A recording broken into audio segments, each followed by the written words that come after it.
Chapter 5 The Crime. He found it difficult to go to sleep again at once.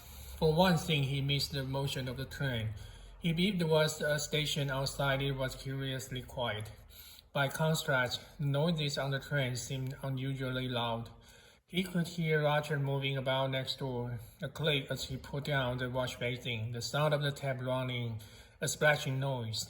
Then another click as the basin shuttled again. Footsteps passed up the corridor outside, the shuffling footsteps of someone in bedroom slippers.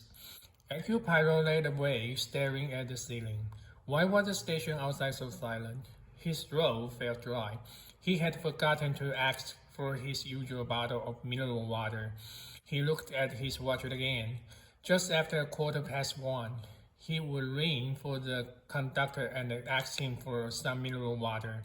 His finger went out to the bell, but he paused as the stillness he heard a ting. The man couldn't answer every bell at once. Ting, ting, ting. It sounded again and again. Where was the man? Somebody was getting impatient. Ting. Whoever it was keeping their fingers solidly on the push.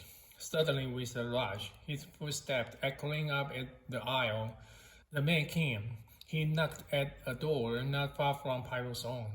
Then came voices, the conductor differential, apologetic, and a woman's insistent and voluble Mrs. Harper. Pyro smiled to himself. The altercation, if it was one, went on for some time.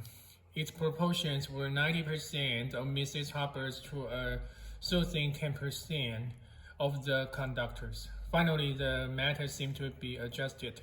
Pyro heard distinctly, but no, madam, and a closing door. He pressed his own finger on the bell.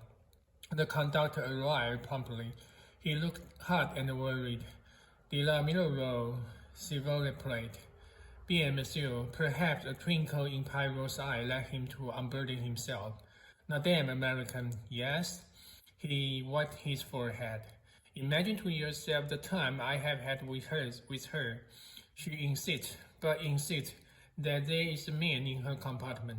Figure to yourself, monsieur, in a space of this size, he swept a hand round. Where would he conceal himself? I argued with her. I point out that it is impossible. She insists. She woke up and there was a man there. And how, I asked. Did he get out and leave the door bolted behind him? But she will not listen to reason, as though there were not enough to worry us already. This snow? But yes, monsieur had not noticed. The train has stopped. We have run into a snowdrift. Heaven knows how long we shall be here. I remember once being snowed up for 7 days. Where are we? Between Vincochi and Broad. La, said Pyro vaguely. The man withdrew and returned with the water. Bonsoir, monsieur.